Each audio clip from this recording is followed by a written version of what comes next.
Olá, meus amigos, que Deus abençoe a todos abundantemente em nome do Senhor Jesus. E a maior bênção que Deus nos dá é a revelação da sua palavra, da sua vontade, para que nós possamos ter discernimento para saber escolher o que é bom e evitar o que é mal para nós. Fazermos, então, a boa escolha. Deus nos dá a palavra dele e abre o entendimento, desbloqueia o entendimento cego pelo diabo, ou cegado pelo diabo, para que nós possamos compreender a sua vontade para as nossas vidas. Bem, assim sendo, eu queria passar para vocês, mais uma vez, sobre um dos segredos da fé. Que as pessoas, por falta de discernimento espiritual, normalmente não têm. E que é necessário para que a pessoa possa nortear a sua vida. Veja só, quantas pessoas que creem na palavra de Deus, creem no Senhor Jesus, são até sinceras na sua crença, mas por falta de orientação bíblica, não apenas fundamentado num texto, não apenas fundamentado numa palavra, num versículo, mas fundamentado em toda a palavra de Deus. Porque você tem a Bíblia, o Velho Testamento e o Novo Testamento. O Velho Testamento conta a história do povo de Israel, conta o seu princípio de escravidão lá no Egito. O princípio da fé começa com Abraão, mas depois eles se desenvolveram muito, os filhos de Abraão se desenvolveram e foram para o Egito, e lá no Egito se tornaram escravos, depois de José. José morreu e o povo de Israel se tornou escravo. Então Deus, depois do clamor do seu povo, tirou esse povo do Egito para a terra prometida.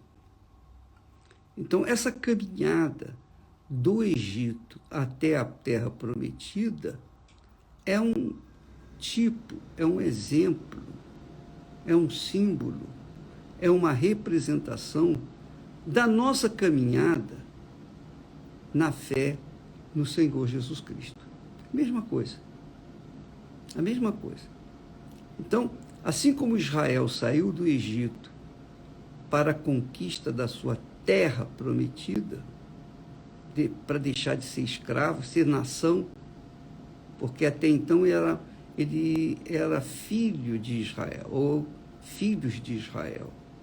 Mas quando chegou à sua terra prometida, eles deixaram de ser filhos de Israel para ser a nação de Israel. É história, é um fato.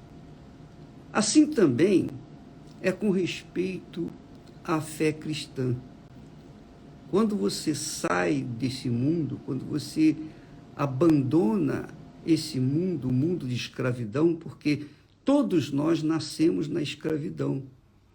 Todos nós fomos gerados na escravidão. A escravidão do pecado. A escravidão do pecado. O pecado escraviza. E por conta disso, as pessoas vivem uma vida infernal nesse mundo.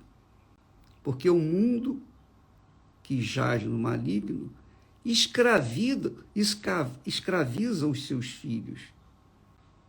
Então, você está me assistindo nesse momento, você sabe que o seu sofrimento se dá por conta do seu pecado, ou dos seus pecados. Os nossos sofrimentos começaram com os nossos pecados. Por falta de orientação, nós ficamos escravizados do pecado. Mas, assim como Deus enviou Moisés para salvar o seu povo do Egito, também Deus enviou o seu Filho Jesus para nos salvar dos nossos pecados. Então Jesus veio, deu a vida dele por nós, para nos resgatar do pecado. Só que isso não é automático. Não é porque Jesus veio ao mundo e morreu por nós que automaticamente eu estou salvo. Não, é um casamento, como foi no caso de Abraão, como foi o caso de Israel, o povo de Israel, a nação de Israel, que tinha sido salvo da escravidão. Agora, quando ele chegou lá na sua terra prometida, ele tinha que manter a sua lealdade, sua fidelidade para com Deus. E quando ele perdia esse norte, ele se deixava levar pelos deuses que haviam lá em Canaã, então, novamente, Israel se voltava à escravidão, mesmo sendo nação. A mesma coisa acontece com os cristãos. Ainda que eles conheçam Jesus como Senhor e Salvador e alcancem a salvação, mas se eles deixarem esse vínculo, deixarem essa comunhão com Deus, e por isso Deus nos dá o Espírito Santo, para não nos deixar só, para que a gente não fique só, ele nos dá o Espírito Santo. Então, veja só, o Espírito Santo nos conduz a uma vida em comunhão com Deus. E aí, o que acontece? Muitas pessoas, por desfocarem, tirarem os olhos da fé, da comunhão com Deus, da lealdade, da fidelidade para com Ele, fidelidade para com a sua palavra, seu caráter de verdade. Não é possível uma pessoa que tenha o Espírito Santo e anda com mentiras. Não é possível uma pessoa que anda no Espírito ou é guiado pelo Espírito da verdade e viva na mentira, na prostituição, na pornografia, no adultério, no roubo, na corrupção, na injustiça, na malícia. Não é possível, não é possível. Não adianta a pessoa falar em línguas estranhas, profetizar, pregar a palavra de Deus. Não adianta ela fazer maravilhas, milagres, se o caráter dela não condiz com aquilo que ela prega, de nada adianta as línguas, de nada adiantam as línguas, de nada adiantam as profecias, de nada adiantam os títulos missionários, bispos, e isso e aquilo, e etc, etc. De nada adianta. Porque para o que Deus vale é comunhão com Ele. Deus não nos salvou para que nós vivêssemos nesse mundo. Ele nos salvou para que nós vivêssemos, começando aqui, e para toda a eternidade com Ele. Mas, assim como Israel, que fracassou, o povo de Israel fracassou muitas vezes, e nós vamos ver isso na história dos reis de Israel, que é a próxima superprodução da Record, a novela Os Reis. Você vai ver que isso também acontece com a igreja do Senhor Jesus hoje. Então, no Velho Testamento, nós temos uma fé conquistadora, desbravadora, corajosa.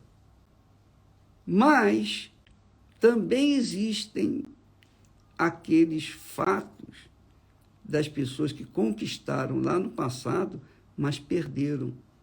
Perderam o tino da fé, tino da direção divina.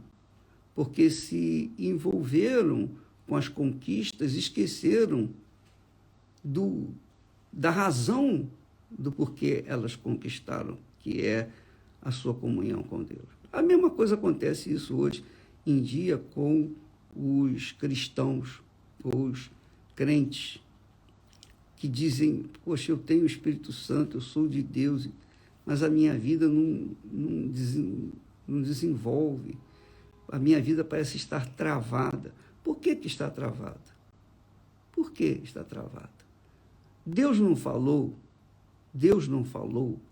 que veíamos a diferença entre o justo e o perverso?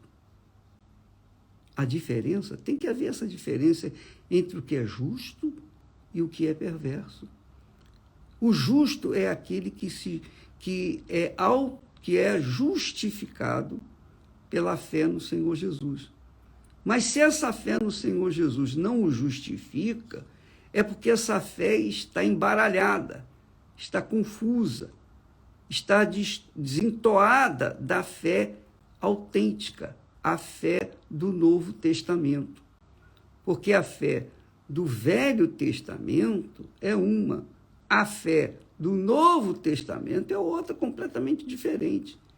Na fé do Velho Testamento, as pessoas aprendem a conquistar mundos e fundos, só que não aprendem a se manter na fé. Já a fé do Novo Testamento, as pessoas aprendem a conquistar e manter a fé. Então, Jesus ensina, ele diz lá no capítulo 6 de Mateus, sobre as nossas necessidades físicas. Ele fala sobre, por exemplo, por que andeis ansiosos que haveis de comer, que haveis de vestir? Por que andeis ansiosos por isso, por aquilo outro? Por quê? Buscai primeiro o reino de Deus. Olha só que fé, que qualidade de fé que Jesus passa para a gente. Que fé inteligente ele passa para a gente. Ao invés de vocês ficarem preocupados em resolver os seus problemas, vocês vão resolver os seus problemas, mas, por não terem o reino de Deus dentro de si, os seus problemas vão trazer outros problemas, e todo dia a pessoa vai ter problema. É como a fome, todo dia você tem que comer, não é? Todo dia você tem que comer, todo dia você tem que beber, todo dia você tem que tomar banho, todo dia você tem que dormir, descansar, todos os dias. Mas Jesus fala do reinado dele dentro de nós, que é na pessoa do Espírito Santo. Quando o Espírito Santo desce sobre nós, então o que acontece? Ele nos orienta, ele dá a direção, ele ensina, ele guia, ele fala, ele adverte, ele faz tudo o que for necessário para que a gente se mantenha na fé. Por isso a necessidade de ter o reino de Deus dentro de nós. Porque sem ele dentro de nós, como agir no dia a dia? Como tomar decisões diariamente? Todo instante nós temos que tomar decisões.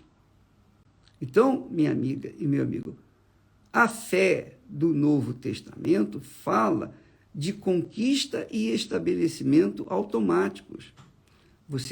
Mas primeiro você busca o reino de Deus. O rei Jesus passa a reinar na sua vida, na sua mente.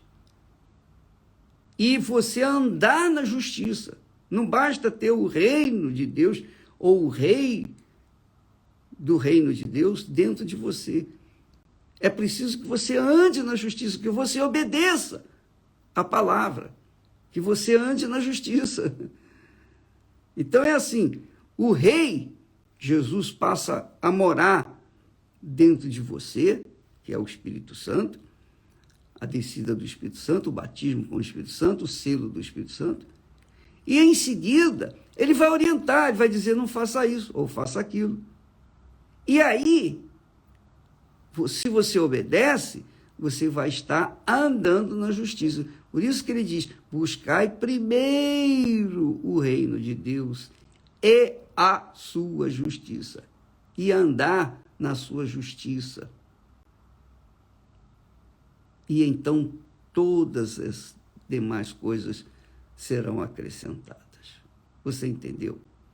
Então, uma coisa é a fé do Velho Testamento. O Velho Testamento ensina você ter fé para conquistar, mas não lhe dá a fé para você manter. Tanto é verdade que os heróis da fé do Velho Testamento tiveram fé para conquistarem mundos e fundos, mas todos caíram. Todos caíram. Por quê? Porque não souberam manter a fé que conquista e estabelece. Mas Deus usou, ainda assim usou Abraão, Isaac, Israel, mas todos eles falharam, todos eles. Mas eles foram justos, porque dentro das condições, das circunstâncias que eles estavam vivendo, eles fizeram melhor, e Deus se agradou deles. Agora, no Novo Testamento, nós temos todas as condições que os heróis da fé do passado não tinham. Porque hoje, na, digamos, época da graça, que eles chamam aí época da graça, a era da graça, nós temos o Espírito Santo para nos guiar, nos dirigir, nos orientar. Então, a fé que ele nos dá não é só para a gente ter fé para conquistar, mas ele nos dá a fé para a gente perder também, saber perder, para poder saber conquistar. Porque a verdadeira fé, a fé inteligente, você tem que saber a hora de ganhar, mas também tem que saber a hora de perder. Por exemplo, apenas a título de exemplo, quando o lavrador quer ter uma boa colheita, primeiro ele tem que dar, ele tem que sacrificar, ele tem que perder aquilo que ele tem, o semente que ele tem para a terra, ele tem que dar para a terra. Para que depois, então, no seu devido tempo, a terra lhe devolva aquela semente multiplicada. Então, o lavrador tem fé para dar, tem fé para perder inicialmente, mas para ganhar lá na frente. E a fé do Novo Testamento é essa. Você tem que dar a sua vida, você tem que morrer para o mundo. Jesus disse isso. Jesus disse, em verdade vos digo, que se o grão de trigo caindo na terra não morrer, quer dizer, não sacrificar, não perder a sua vida, vai ficar só. Mas, se o grão de trigo morrer, então vai produzir muito fruto. Ele estava falando de si próprio. E estava falando de todos os seus seguidores. A gente tem que morrer para o mundo. Aliás, a gente tem que ter morrido para este mundo. Se a gente não morreu para o mundo, quer dizer, se a gente ainda tem sonhos e desejos e vaidades e cobiças das coisas desse mundo, é porque o reino de Deus não está dentro de nós. Não está. O reino de Deus só vai estar em nós quando nós verdadeiramente morrermos para esse mundo, porque o reino desse mundo não habita, não pode habitar com o rei do mundo vindouro, da eternidade, do reino de Deus. Ou um ou outro. Para você ter o reino de Deus dentro de si, Você tem que abrir mão do seu ser, da sua vida, para que o rei do reino de Deus venha morar em você e então lhe dar condições de você se manter na fé até o dia do seu encontro com Jesus, ou no dia em que você for para lá, no dia que você morrer. Então é assim que funciona. É assim que funciona. É assim que eu entendo, que eu vejo a Bíblia. Eu vejo no Velho Testamento a conquista. Nós aprendemos a conquistar no Velho Testamento. Conquistar as bênçãos desse mundo. Mas é no Novo Testamento que eu aprendo a conquistar e manter a minha conquista até a vinda, a volta do nosso Senhor Jesus Cristo. Então você tem visto muitos pastores caindo, muitos bispos caindo, muitos obreiros caindo, muitas pessoas que eram da fé caindo, porque eles aprenderam a fé de conquista, mas não aprenderam a fé de morrerem para esse mundo, de dar a vida para Jesus, de morrer para esse mundo e viver apenas para o Senhor Jesus. Então, por exemplo, vou dizer para vocês uma coisa. Fala-se muito ultimamente em Bitcoin. O Bitcoin é uma moeda, eu entendo muito pouco sobre o Bitcoin, mas eu tenho uma noção responsável pelo Bitcoin. O Bitcoin é uma moeda que nenhum governo do mundo tem conseguido controlar. É uma moeda criada por uma mente satânica que impede os governos de comandar as pessoas, ou impede os governos de fiscalizarem e cobrarem os seus devidos impostos. Essa moeda parece ter sido criada pelo anticristo. Eu creio. Não estou dizendo para você crer também, porque a questão de fé é pessoal, individual.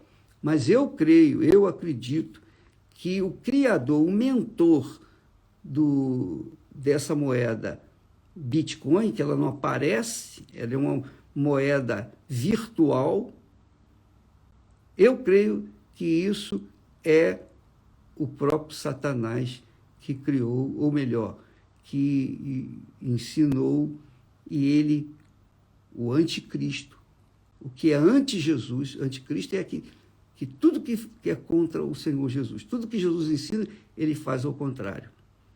Então, Jesus disse, dai a César o que é de César e a Deus o que é de Deus. O anticristo ensina a pessoa não dar a Deus o que é de Deus, nem dar a César o que é de César. É ficar tudo para si. Assim é o Bitcoin. O Bitcoin é uma moeda que é só para a pessoa que tem, mais ninguém. É só para ela. Ela é o seu próprio Deus. Esse é o espírito do anticristo. E esse espírito, esse criador, esse mentor, essa mente satânica, o anticristo que criou essa moeda, porque ele é invisível, não existe um personagem, não tem um nome. O criador da moeda não tem uma identidade. Por isso, eu creio que seja o anticristo. Então, a pessoa que segue ou que investe no Bitcoin, ela quer fugir do fisco, ela quer fugir do imposto de renda, quer fugir dos governos, ela quer esconder os seus roubos, as suas corrupções ali, porque ali ninguém vai pegá-la. Ela pensa isso. Mas só que ela vai estar sendo controlada pelo anticristo, porque o mentor dessa moeda, ele sabe quem é quem. Ele tem as informações de quem é quem, porque ele é espírito. Ele é o espírito do mal, o espírito do diabo. Então, a pessoa que me assiste nesse momento deve prestar bastante atenção que quando ela quer ter fé para manter a sua salvação, que é a sua terra prometida. A nossa terra prometida, a terra prometida do cristão, é o reino dos céus. É aquilo que o apóstolo Paulo viu e passou para nós. Ele disse: nem olho viu, nem olhos viram, nem ouvidos ouviram o que Deus tem preparado para aqueles que o amam. O amo de verdade, não é amor fajuto, não. Então, essa é a nossa terra prometida. E para mantê-la até o fim, nós temos que manter o nosso ser, a nossa vida morta para esse mundo, como a semente de trigo. A gente morrendo, a gente vai produzir muitos frutos. Mas se a gente ficar vivo, a gente não vai produzir nada. A gente vai ficar só, disse Jesus. Então, é assim que funciona. Ora você tem a fé lá do Velho Testamento, fé só para conquistar. Ora você tem a fé do Novo Testamento, que é para conquistar e manter a sua fé, porque é como Jesus disse: buscai primeiro o reino de Deus e a sua justiça, andai na sua justiça, e todas as demais coisas vos serão acrescentadas. Se você ainda nutre dentro de si aspirações pessoais, você quer ter isso, ter aquilo, você quer ostentar riqueza, você quer, enfim, você tem a sua mente voltada para as coisas que esse mundo oferece, é porque você não nasceu de Deus. Com certeza você não nasceu de Deus. Com certeza você não tem o Espírito Santo. Porque quem tem o Espírito Santo tem uma visão abrangente, profunda, a visão do reino dos céus. Porque primeiro a gente entra no reino de Deus e depois a gente entra no reino dos céus. Essa é a fé inteligente, a fé que mantém a gente de pé, a fé que mantém a gente de pé até o dia final. Você escolhe, minha amiga e meu amigo, que tipo de fé que você quer. A fé que faz você conquistar mundos e fundos, mas não permanecer, ou a fé que faz você conquistar o reino dos céus, até o reino dos céus, o reino dos céus. Hã? Qual é a fé que você quer? Jesus disse: o que adianta você ganhar o mundo inteiro, você ter fé para ganhar o mundo inteiro, mas perder a sua alma? Eu não troco a minha riqueza por ninguém, por nada desse mundo, nada. Vale a pena a gente manter essa fé, porque essa fé que conquista e se mantém, ou mantém conquistado, essa fé é que é inteligente. Buscai primeiro o reino de Deus e a sua justiça, e todas essas coisas vos serão acrescentadas: comida, roupa, morada, trabalho, dinheiro, enfim, tudo que você precisa. O Senhor, o Rei do reino de Deus, vai nos conduzir àquilo que nós precisamos e não o que nós queremos. Deus abençoe e até amanhã, em nome do Senhor Jesus.